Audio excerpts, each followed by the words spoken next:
나는 하나님을 예배하는 예배자입니다. 내가 서 있는 곳 어디서나 하나님을 예배합니다. 나는 하나님을 예배하는 예배자입니다. 내가 서 있는 곳 어디서나 하나님을 예배합니다.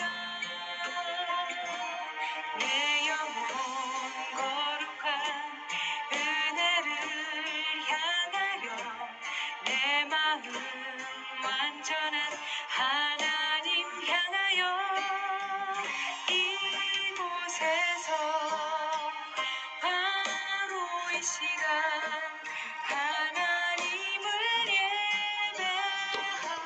예배합니다.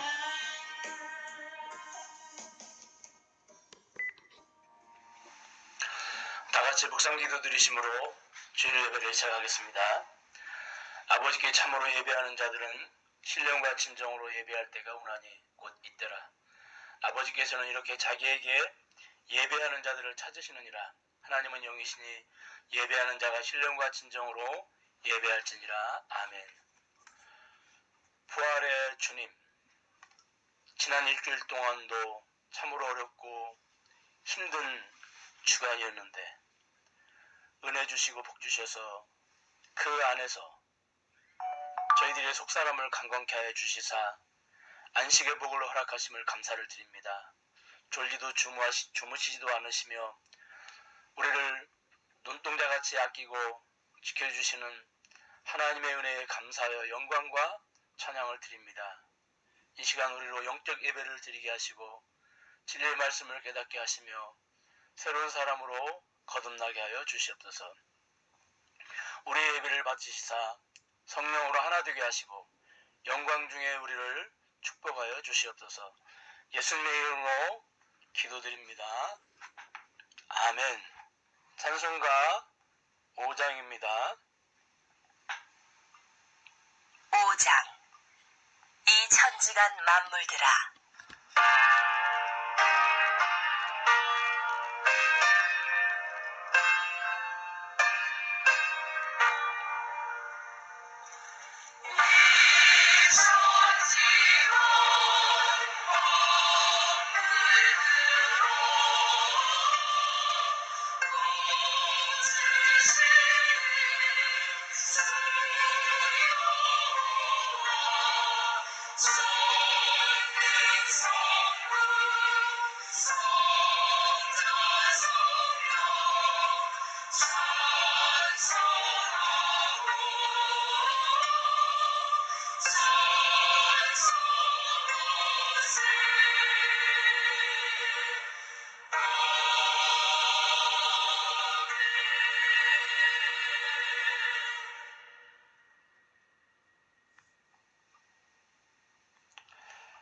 사도신경으로 우리의 신앙을 고백하시겠습니다. 전능하사 천지를 만드신 하나님 아버지를 내가 믿사오며 그의 아들 우리 주 예수 그리스도를 믿사오니 이는 성령으로 잉태하사 동정녀 마리아에게 나시고 본디오 빌라도에게 고난을 받으사 십자가에 못 박혀 죽으시고 장사한 지 사흘 만에 죽은 자 가운데서 다시 살아나시사 하늘에 오르사 전능하신 하나님 우편에 앉아 계시다가 저리로서 산자와 죽은 자를 심판하러 오시리라. 성령을 믿사오며 거룩한 공회와 성도가 서로 교통하는 것과 죄를 사해 주시는 것과 몸이 다시 사는 것과 영원히 사는 것을 믿사옵나이다. 아멘. 교동문 48번입니다. 여호와여, 주의 백성에게 베푸시는 은혜로 나를 기억하시며 주의 구원으로 나를 돌보사 내가 주의 택하신 자가 형통함을 보고 주의 나라의 기쁨을 나누어 가지게 하사 주의 유산을 자랑하게 하소서. 우리가 우리의 조상들처럼 범죄하여 사악을 행하며 악을 지었나이다. 우리의 조상들이 애굽에 있을 때 주의 기이한 일들을 깨닫지 못하며 주의 크신 인자를 기억하지 아니하고 바다 곧 홍해에서 거역하는나이다. 그러나 여호와께서는 자기 이름을 위하여 그들을 구원하셨으니 그의 큰 권능을 많이 알게 하려 하심이로다. 이에 홍해를 꾸짖으시니 곧 마르니 그들을 인도하여 바다 건너가기를 마치 광야를 지나감 같게 하사 그들을 그 미워하는 자의 손에서 구원하시며 그 원수의 손에서 구원하셨고 그들의 대적들은 물로 덮으심에 그들 중에서 하나도 살아남지 못하였도다. 이에 그들이 그의 말씀을 믿고 그를 찬양하는 노래를 불렀도다. 아멘. 찬송가 480장입니다. 480장 1절과 2절만 부르시겠습니다.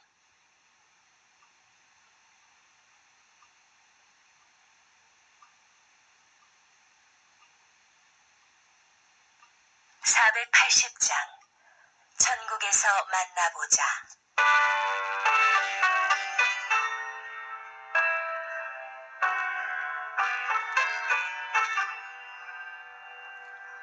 천국에서 만나보자. 그 나라 천국에서 순례자여 예비하라. 늦어지지 않도록 만나보자. 만나보자. 저희 빈저 천국에서 만나보자. 만나보자. 그 나라 친구들에서 만나자. 너의 등불 밝혀있나. 기다린다 신랑이. 천국문에 이를 때에 그가 반겨봐주리. 만나보자. 만나보자. 저희 빈저 천국문에서 만나보자. 만나보자. 그 나라 친구들에서 만나자.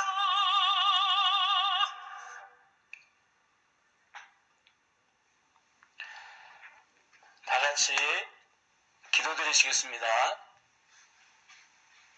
하나님 감사합니다.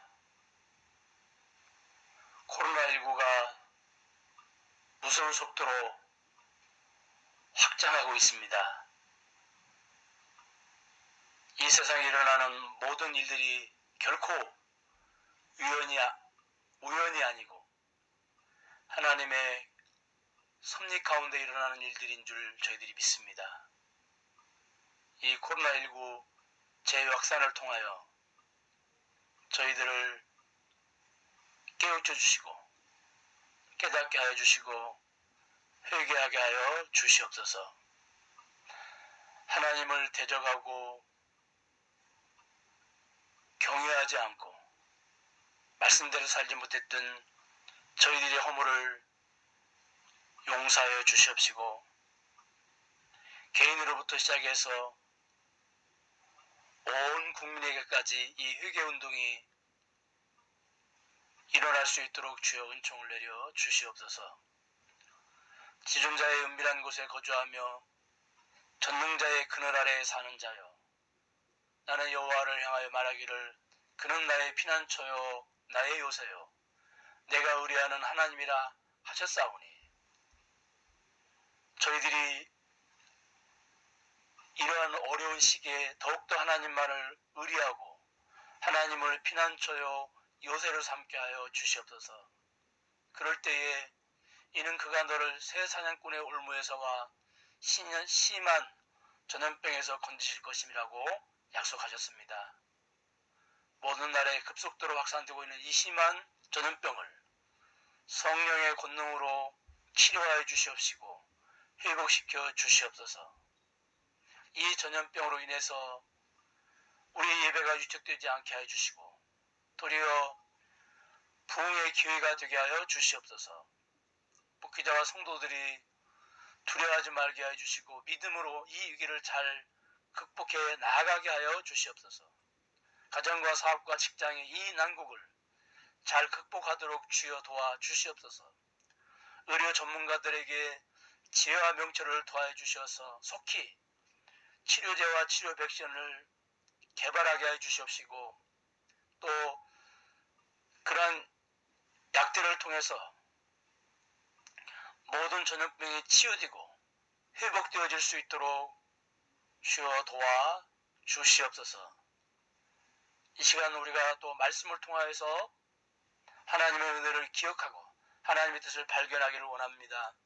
성령께서 충만하게 역사하여 주시옵소서. 또 우리 사랑하는 세종사랑의 교회 교우들 어디에 있든지 주여 기억하여 주시옵소서.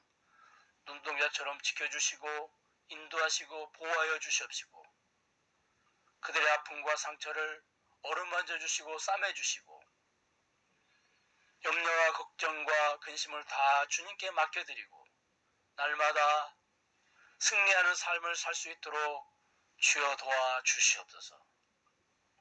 어린아이들이 어디에 있든지 주님이 늘 기억하여 주시고 안아주시고 붙잡아 주시고 걸음걸음을 인도하여 주시기를 간절히 바라고 원합니다. 특별히 감염병으로부터 아이들을 지켜주시고 은혜를 베풀어 주시옵소서. 수능을 치른 아이가 있습니다. 아버지 어떻게 치렀든 하나님께 결과를 맡기게 해주시고 그리스도 안에서 안식하며 평안을 누릴 수 있도록 주여 도와주시옵시고 미래를 기대하는 그러한 믿음으로 살 수 있도록 주여 역사하여 주시옵소서. 예수님의 이름으로 기도하옵나이다. 아멘. 하나님의 말씀은 출애굽기 20장 1절에서부터 5절까지입니다. 하나님의 이 모든 말씀으로 말씀하여 이르시되 나는 너를 애굽 땅 종되었던 집에서 인도하여낸 내 하나님이 여호와니라. 너는 나 외에는 다른 신들을 내게 두지 말라. 너를 위하여 새긴 우상을 만들지 말고 또 위로 하늘에 있는 것이나 아래로 땅에 있는 것이나 땅 아래 물속에 있는 것에 어떤 형상도 만들지 말며 그것들에게 절하지 말며 그것들을 섬기지 말라. 나 내 하나님 여호와는 질투하는 하나님인즉 나를 미워하는 자의 죄를 갚되 아버지로부터 아들에게로 3, 4대까지 이르게 하거니와.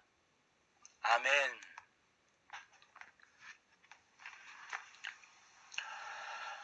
과거 한국 교회에서 많이 들은 설교는 예수 믿고 복 받읍시다 라는 설교였습니다. 지금 한국 교회에서 많이 들리는 설교는 우리가 비전을 가집시다. 우리가 꿈을 붙잡고 나가야 됩니다. 하는 그런 설교들입니다. 우리 성도들이 비전을 가지고 꿈을 꾸는 것 다 중요합니다. 그렇다면 이런 생각은 우리가 한번 안 해보셨습니까? 하나님의 비전, 하나님의 꿈은 무엇일까요?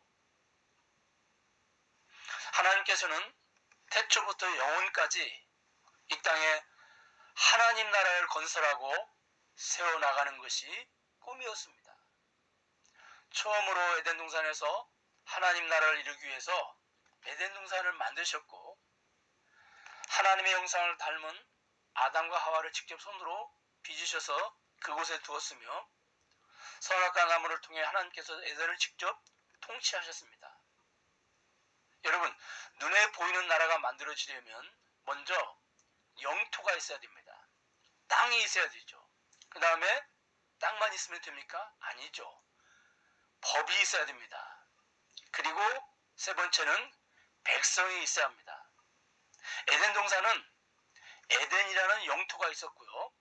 선악과를 따먹지 말라는 그 나라의 법이 있었고 아담과 하와라는 백성이 존재했습니다. 그러므로 에덴이라고 하는 곳은 비록 작은 그런 공동체였지만 하나님의 나라로서 손색이 없는 나라였습니다. 그래서 예수님께서도 하나님의 나라 비유를 들으실 때 하나님의 나라는 겨자씨와 같이 작지만 점점 커져서 큰 나무가 된다고 하셨습니다. 에덴에 건설된 하나님의 나라는 겨자씨같이 작지만 하나님의 나라는 하나님의 나라인 것입니다. 겨자씨가 아직 씨이지만 나무가 가지고 있는 모든 성분을 다 가지고 있는 것처럼 에덴의 하나님 나라도 하나님 나라의 모든 성격을 다 가지고 있었던 것입니다. 하지만 아담과 하와는 선악과를 따먹음으로써 하나님의 통치를 거부했고 하나님 나라 건설은 실패로 돌아가는 듯 했습니다. 그러나 하나님께서는 하나님의 나라를 포기하지 않으시고 아브라함을 불러내어 하나님 나라의 꿈을 실현하고자 하셨습니다.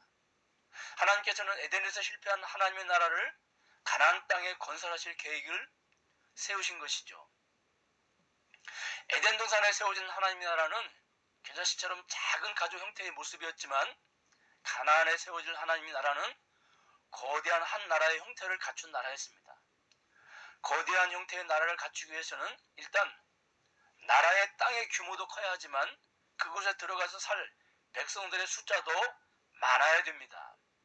그래서 하나님께서는 당시 최대의 강대국인 애굽을 엄마의 자궁으로 사용하셔서 이스라엘 백성들을 자그마치 400년 동안 그곳에서 길러내셨습니다. 그 결과 그 숫자가 자그마치 200여만 명이 되었습니다. 이 숫자는 한 나라의 형태를 갖추기에 조금도 부족함이 없는 숫자였습니다. 아까 제가 한 나라가 세워지려면 세 가지가 있어야 된다고 말씀을 드렸죠. 먼저 영토가 있어야 하고 그 다음에 백성이 있어야 하고 마지막으로 백성을 다스릴 법이 있어야 한다고 말씀을 드렸습니다. 가나안에 세워질 하나님의 나라는 가나안 땅이라고 하는 영토가 넓은 영토가 준비되어 있었고 200여만 명이라고 하는 백성들이 준비가 되어 있었습니다. 그 다음에 이제 그 나라를 다스릴 법이 준비되어야 합니다. 그렇다면 그 나라를 다스릴 법이 무엇일까요? 그 법은 오늘 우리가 읽은 십계명입니다. 여러분, 십계명이 무엇입니까?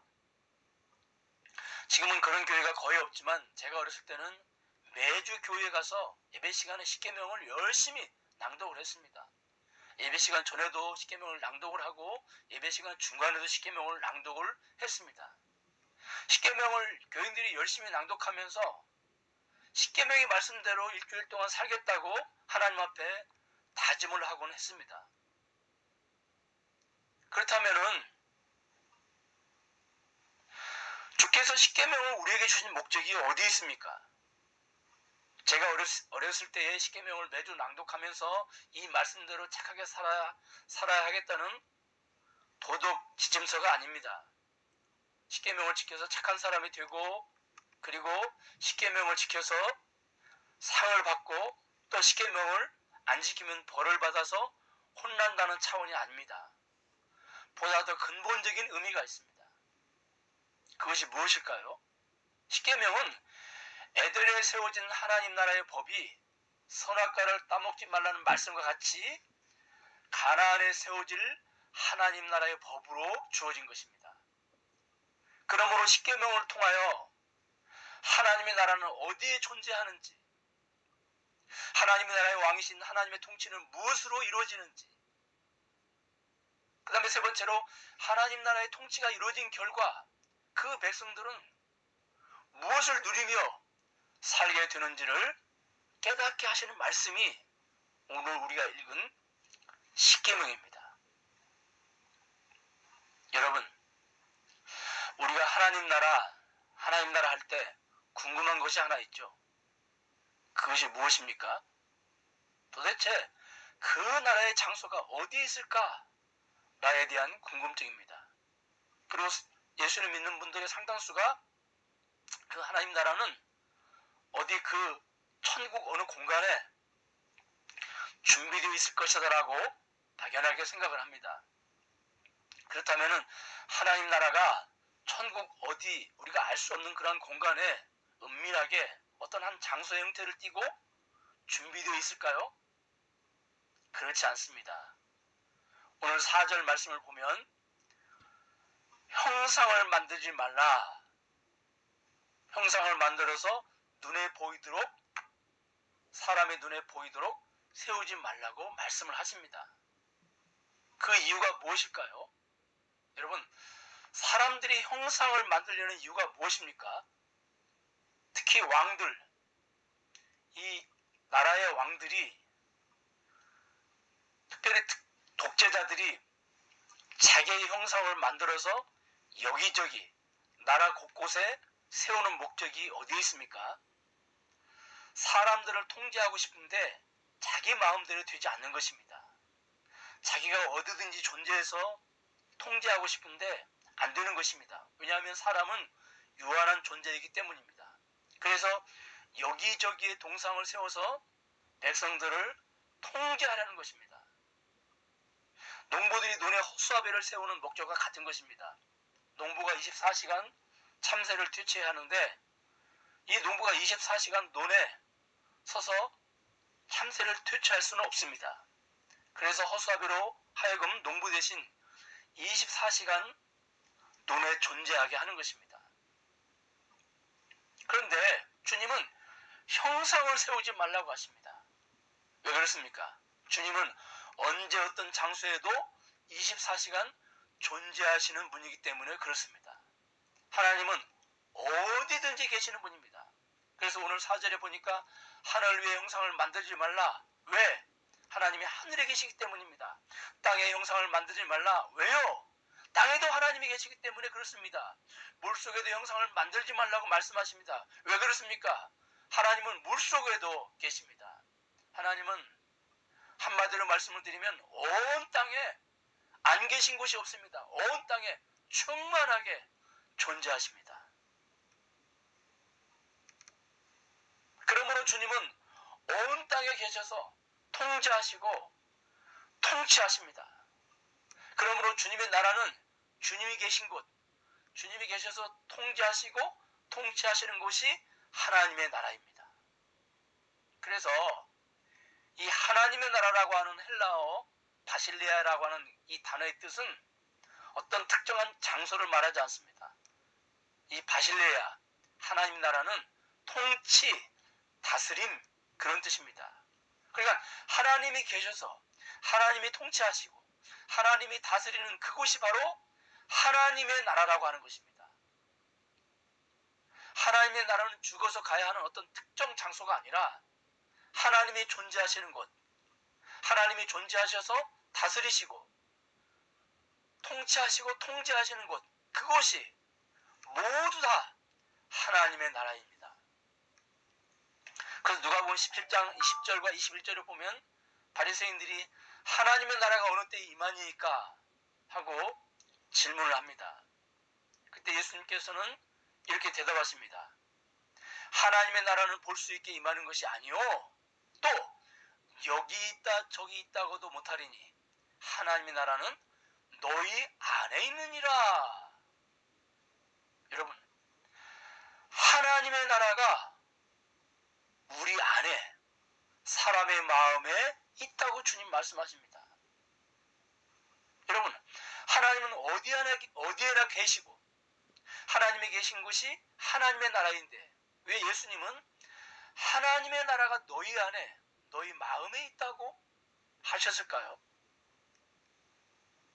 하나님께서 그 백성을 통제하고 통치하시는 방식 때문입니다. 하나님은 사람을 통치하실 때 하나님의 말씀으로 통치를 하십니다. 그런데 그 사람이 하나님의 말씀을 무엇으로 받아들입니까? 여러분, 하나님께서 말씀을 증거하실 때 말씀을 무엇으로 받아들입니까? 다른 것이 아니죠. 그 사람이 마음으로 그 말씀을 받아들입니다. 그래서 너희 안에, 너희 마음 안에 하나님의 나라가 있다라고 주님이 말씀하시는 겁니다. 하나님은 이스라엘 백성들을 통치하시는데 10가지 계명, 10가지의 말씀을 가지고 이스라엘 백성들을 통치하십니다. 그러므로 하나님의 나라의 백성은 십계명으로 통치를 받고 하나님의 나라의 백성이 아니면 십계명의 통치를 안 받게 되는 것입니다. 그러니까 하나님 나라의 백성은 조건이 다른 것이 아닙니다. 십계명의 통치를 받으면 하나님 나라의 백성이고 십계명의 통치를 거부하면 하나님 나라의 백성이 아닌 것입니다. 그런 의미에서 십계명은 아주 특별하고 독특한 법입니다. 여러분, 요즘 이게 나라야? 나라다운 나라를 세우자 하는 말들을 가끔 듣곤 하는데, 우리가 어떤 나라를 새로 세운다고 가정할 때 우리가 한번 생각을 해보자고요. 대한민국 백성을 누구로 정할 것인가 하고 우리가 질문을 한다면 바로 나올 수 있는 대답이 대한민국이라고 하는 영토 안에 살고 있는 사람을 대한민국 백성이라고 정할 것입니다. 그리고 또 한 가지는 한민족의 핏줄을 타고 태어난 사람들을 대한민국 백성이라고 정할 것입니다. 핏줄이 아니면 우리 백성이 아니고 대한민국을 떠나 다른 지역에 있어도 핏줄을 타고났다면 우리의 백성이라고, 대한민국 백성이라고 정하게 될 것이죠. 그런데 주님의 나라의 방식은 아주 독특합니다. 아주 특이합니다. 지역 개념이나 핏줄 개념이 아닙니다. 주님의 나라의 왕이신 하나님은 가나안 땅에 있는 백성이 내 백성이다, 아브라함의 혈통이 내 백성이다, 이렇게 말씀하시지 않습니다. 지리적이나 핏줄 개념이 아닙니다. 그렇다면 누가 주의 나라의 백성입니까? 오늘 우리가 읽은 십계명이라는 법으로 다스림을 받는 사람이 주의 나라의 백성이라고 말씀을 하십니다. 그 사람이 어느 지역에 있든, 그 사람이 땅 끝에 있든 어디에 있든 상관없습니다. 우리가 읽은 십계명의 통제를 받으면 그 사람은 주의 백성인 것입니다. 영토나 민족이나 핏줄이 아니어도 십계명의 통제를 받으면, 십계명이라고 하는 말씀으로 통치를 받으면 주님의 백성인 것입니다. 그런 의미에서 십계명은 과히 혁명적인 법입니다. 여러분, 하나님의 나라의 왕인 하나님을 눈으로 보여주는 이스라엘 왕의 자격도 무엇인 줄 아십니까? 다른 것이 아닙니다. 신명기 17장 18절에 보니까 그가 왕위에 오르거든 레위 사람 제사장 앞에 보관한 이 율법책을 복사하여 평생에 자기 옆에 두고 읽어서 그 하나님의 여호와 경외하기를 배우며 이 율법의 모든 말과 규례를 지켜 행할 것이라. 왕의 자격도 그가 얼마나 용맹하냐, 정치력이 뛰어나냐, 전쟁을 잘하냐가 그 기준이 아닙니다. 그가 얼마나 말씀의 통제를 잘 받는 사람이냐입니다. 여러분, 이스라엘 초대왕 사울이 왜 하나님께 버림받았습니까? 정치력이 약해서? 전쟁의 능력이 부족해서? 아닙니다. 성경은 딱 한마디로 사울왕에 버림받은 이유를 설명하고 있습니다. 사무엘상 15장 23절에 보니까 왕이 여호와의 말씀을 버렸으므로 여호와께서도 왕을 버려 왕이 되지 못하게 하셨나이다. 아멘. 사울이 말씀의 통제를 받지 않으므로 하나님께 버림받았다는 것입니다. 그러므로 왕의 자격 기준이 다른 것이 아니라 말씀의 통제를 받느냐 받지 않느냐입니다. 이스라엘 백성들은 아브라함의 후손으로 태어났으면 자동으로 주의 백성이 될 것이라고 생각을 했습니다. 그렇게 오해하고 있는 이스라엘 백성들에게 누가복음 3장 7절에서 요한은 뭐라고 합니까? 아브라함이 우리 조상이라고 말하지 말라고 유대인들이 가지고 있는 주의 백성에 대한 생각을 깨트립니다. 너희들이 혈통으로 주의 백성이 된다라고 생각하느냐? 착각하지 말아라. 오해하지 말아라. 하나님은 이 돌들로도 주의 백성이 되게 한다고 말을 하면서 주의 백성의 기준은 다른 것이 아니라 주의 말씀으로 다스림을 받느냐 안 받느냐라고 누가는 백성들에게 말하고 있는 것입니다. 여러분, 이 말씀은 우리의 신앙의 근본적인 것을 생각하게 합니다. 우리는 신앙생활을 하면서 내가 못된 신앙이네, 내가 몇 대째 신앙이네, 내 직분이 뭐네를 중요하게 생각을 합니다. 그런데 하나님께서는 다른 것 질문하지 않으십니다. 내가 말씀의 통제를 받고 살아가느냐, 말씀의 통제를 받고 싶은 생각이 있는지를 묻고 계십니다. 그러므로 우리도 스스로 질문을 해봐야 됩니다. 내가 말씀의 통제를 받고 살고 있는지. 때로는 부족하고 연약해서 주저앉고 넘어져도 말씀의 통제를 받고 싶은 생각이 있는지를 스스로 질문해 보아야 됩니다. 요한복음 10장 3절과 4절 말씀에 보니까 양은 그의 음성을 듣고 따라오고, 하나님의 백성인 양은 주님의 음성을 듣고 따라간다고 말씀하고 있습니다. 스가랴 10장 8절 말씀에 휘바람을 불러서 내 백성들을 모을 것이다. 여러분, 우리는 농경 문화에서 살고 있기 때문에 이 말씀에 공감을 못하지만 유대 문화권에서는 이 말씀의 의미가 무엇인지 다 공감을 합니다. 양은 주의 음성을 듣고 따라간다. 휘바람을 불러서 내 백성들을 모을 것이다. 라고 하는 이 말씀을 다 공감을 합니다. 왜냐하면 이런 일들이 유대 문화권 안에서 일어나는 일들이기 때문에 그렇습니다. 1989년에 이스라엘에서 실제로 있었던 일입니다. 이스라엘에 가면 높이 세워진 분리 장벽이 요소에 세워져 있습니다. 팔레스틴 사람들과 이스라엘 사람들을 분리해 놓은 장벽입니다. 하루는 이스라엘 군인들이 공권력을 사용해서 분리 장벽을 넘어서 팔레스틴 사람들이 살고 있는 베들레헴 쪽 어느 마을에 들어가서 팔레스틴 사람들의 양 수천 마리를 압수합니다. 그때 팔레스틴 여인이 이스라엘 군인들을 찾아와서 애원을 합니다. 당신들이 빼앗아간 내 양 12마리를 돌려달라고 애원을 합니다. 그 양들은 내 전 재산이고 내 생명과도 같은 것이다. 제발 그 양 12마리를 돌려달라고 애원을 합니다. 이 양이 없으면 우리 식구는 살 수가 없다고 돌려달라고 애원을 합니다. 그런데 군인들은 한마디로 거절을 합니다. 왜냐하면 온 동네 사람들의 양 수천 마리가 다 한 자리에 섞여 있습니다. 그러니 어떻게 그 여인의 12마리를 찾아서 돌려줄 수가 있겠습니까? 그것이 얼마나 번거로운 것이고 또 그것이 거의 불가능한 일인 것을 군인들은 잘 알 수 있었던 것입니다. 이렇게 군인들이 여인을 돌려보내려고 자꾸 하니까 여인이 그건 걱정하지 말아라. 내가 다 찾을 수 있다. 이 수많은 양들 중에 우리 양 12마리를 다 찾을 수 있다라고 그렇게 말을 합니다. 그래서 군인들이 당신 정말로 웃기는 여자다. 수천 마리 양 중에서 당신 양을 어떻게 찾겠느냐. 모양새도 비슷하고 또 이 색도 거의 비슷한데 어떻게 이 양들 12마리를 찾을 수 있을 것이냐. 만약에 찾아내면 돌려주마.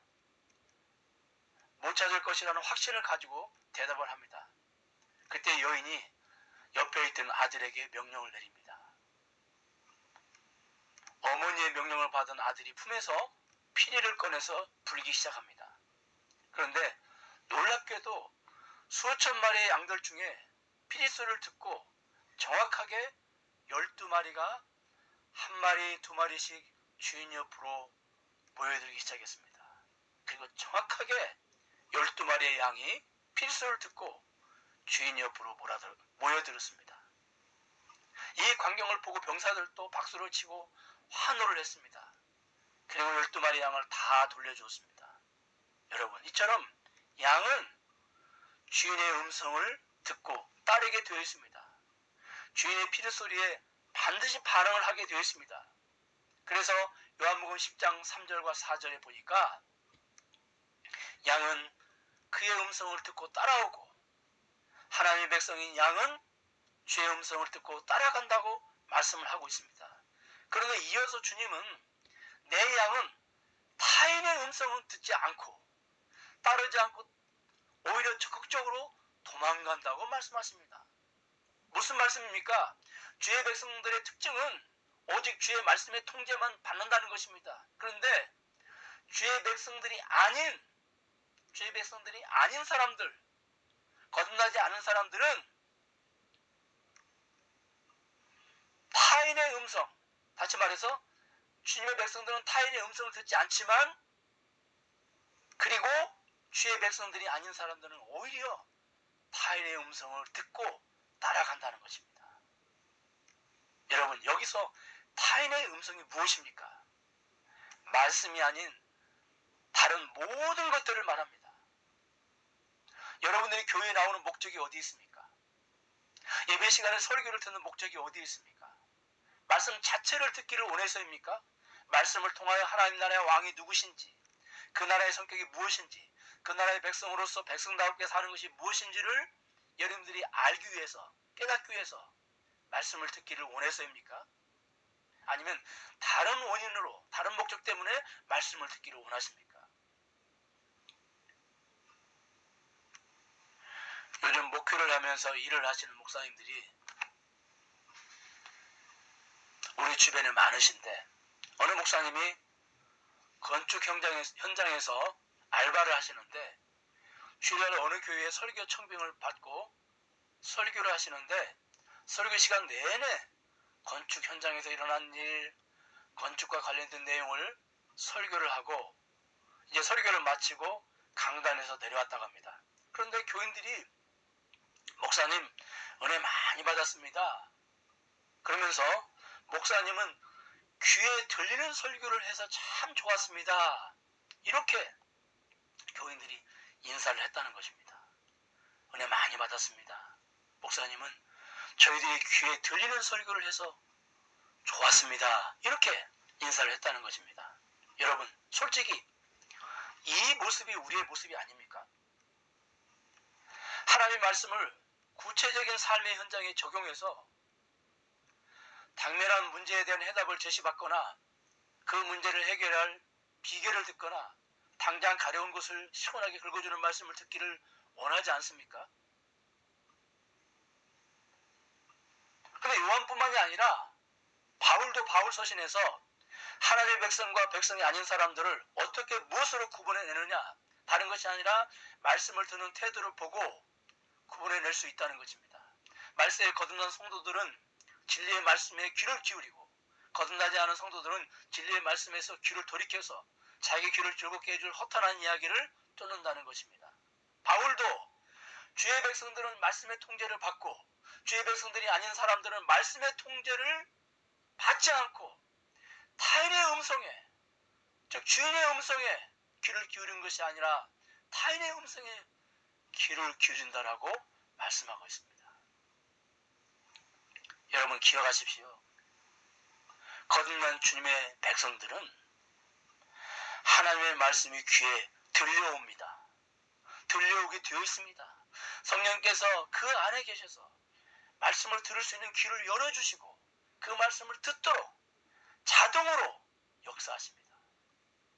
하나님의 말씀을 우리가 듣는 것은 기도를 많이 해야만 듣는 것이 아닙니다. 기도를 많이 해야만 그 말씀이 귀에 들리는 것이 아닙니다. 주의 백성들은 그 말씀이 희미하게 들리든 분명하고 확실하게 들리든 말씀이 귀에 들리게 되어 있습니다. 말씀의 통제를 받기를 원하게 되어 있습니다. 이처럼 우리가 주의 백성이라면 많은 시간을 기도를 안 해도, 산에 가서 기도를 안 해도, 금식 기도를 안 해도 주의 음성이 희미하게라도 날마다 순간순간 들리게 되어 있습니다.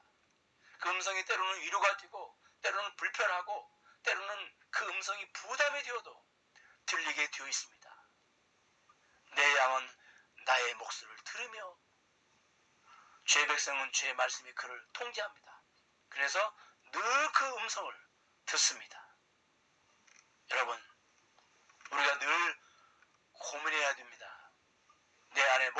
음성이 들리는가? 내가 목자의 음성에 통제받으며 사는가? 내가 부족하지만 그 목자의 다스림을 받고 싶은 생각이 늘 있는가를 우리가 고민을 해야 됩니다. 코로나19 시대가 교회의 모든 행사나 프로그램을 단절시키는 역할을 했습니다.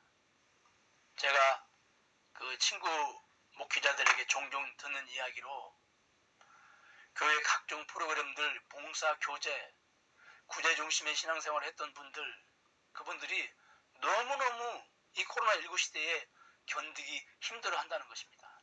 목사님, 신앙생활 하는 것 같지도 않아요. 목사님, 하나님께 무슨 죄를 짓는 것 같아요. 목사님, 신앙생활 하는 것 같지도 않아요. 이렇게 불만을 토로한다는 것입니다. 죄송하지만 그런 분들은 이번 기회에 자신의 신앙을 진지하게 한번 돌아봐야 합니다. 내가 말씀의 통제를 받는 신앙생활을 했는지, 아니면 다른 것들의 통제를 받는 신앙생활을 했는지 한번 진지하게 자신의 신앙을 돌아봐야 됩니다. 여러분, 우리가 한번 생각을 해보자고요. 만약 우리 선배들이,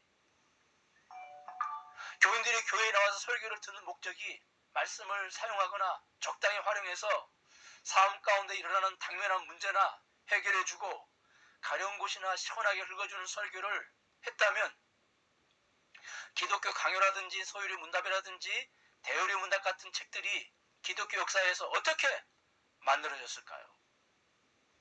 만약 이러한 책들이 없었다면 우리 기독교가 어떻게 되었을까요? 이 기독교가 우리 손에 물려지기나 했을까요? 여러분 기억하십시오. 이 시대 우리 교회가 우리 후대들에게 물려줄 수 있는 것이 무엇일까요? 건물이나 숫자, 각종 프로그램, 그 밖에 외형적인 것들은 시간이 지나면 다 무대대로 사라질 것들입니다.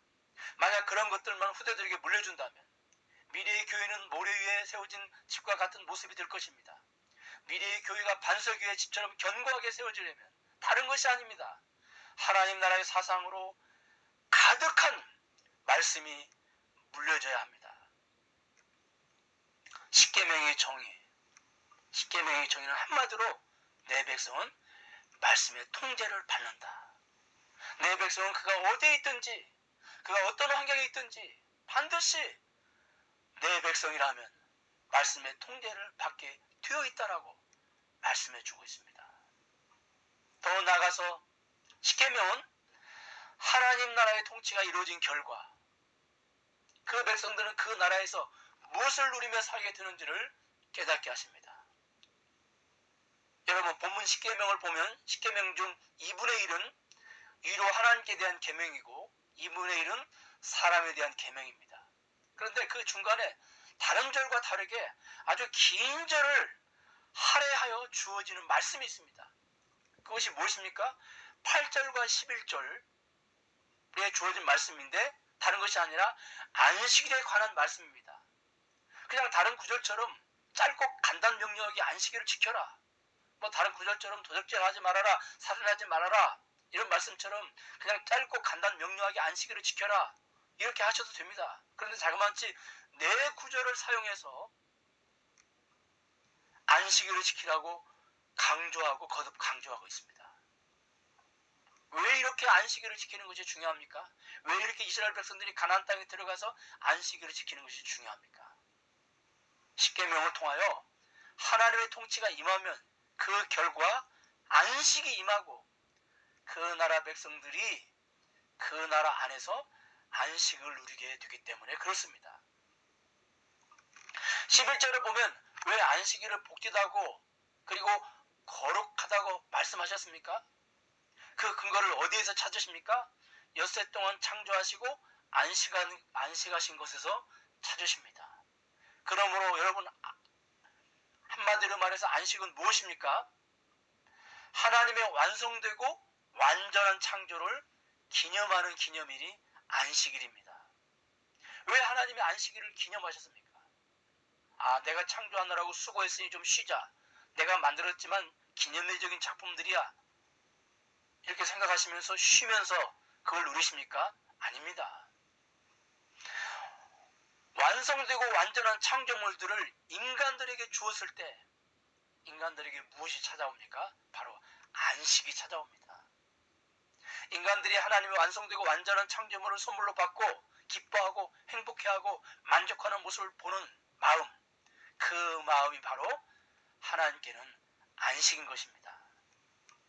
그러나 인간이 범죄함으로 하나님을 떠났고 그 결과 더 이상 인간에게 안식이 주어지지 않습니다.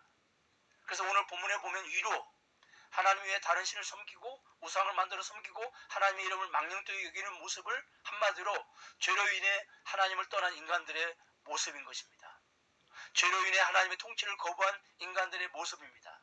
아래로 부모 공경을 안 하고 살인하고 간음하고 도둑질하고 거짓 증거하고 이웃의 집을 탐내고 하는 모든 것 역시 죄로 인해서 인간이 하나님을 떠나고 하나님의 통치를 거부한 결과 나타나는 현상들입니다. 그런데 십계명을 지킴으로 하나님의 통치가 이제 구체적으로 삶 가운데 임하면 그 결과 위로는 하나님과의 관계가 회복이 되고 아래로는 사람과의 관계가 회복이 됩니다. 그 결과 사람에게 찾아오는 것이 다른 것이 아니라 안식입니다. 그래서 십계명은 하나님의 나라의 통치가 임하면 그 결과 사람들은 안식을 누리게 될 것이라고 말씀하고 있습니다. 계시록 21장 3절과 4절 말씀에 보니까 내가 들으니 보좌에서 큰 음성이 나서 이르되 보라 하나님의 장막이 사람들과 함께 있으며 하나님이 그들과 함께 계시리니 그들은 하나님의 백성이 되고 하나님은 친히 그들과 함께 계셔서 모든 눈물을 그 눈에서 닦아주시니 다시는 사망이 없고 애통하는 것이나 혹하는 것이나 아픈 것이 다시 있지 아니하리니 처음 것들이 다 지나갔음이라. 아멘. 요한은 계시록의 말씀을 통해서 완성된 하나님의 나라에서 하나님의 자녀들이 영원히 누리게 될 그리고 완벽하게 누리게 될 안식의 모습을 그려주고 있습니다. 사랑하는 여러분, 우리가 완성된 하나님의 나라에서는 완벽한 안식을 누리게 될 것입니다. 그리고 영원한 안식을 누리게 될 것입니다.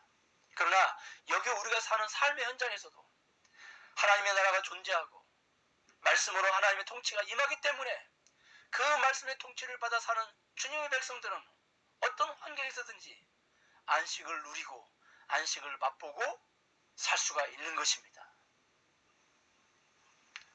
저는 말씀을 맺겠습니다. 십계명은 단순히 도덕 윤리 교과서가 아닙니다. 하나님의 나라는 어디에 존재하는지 하나님의 나라의 왕이신 하나님의 통치는 무엇으로 이루어지는지 하나님의 나라의 통치가 이루어진 결과 그 백성들은 무엇을 누리며 살게 되는지를 깨닫게 하시는 말씀이 바로 십계명입니다. 그러므로 십계명은 옛날 어른들이나 붙잡고 있었던 말씀이 아닙니다.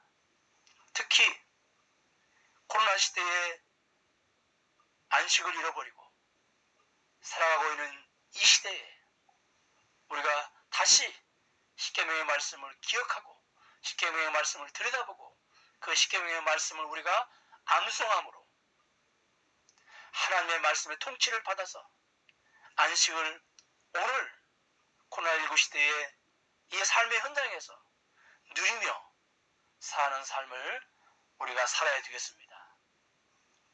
다 같이 기도하겠습니다. 하나님, 십계명은 옛날 어른들이나 붙잡고 있었던 말씀이 아닙니다.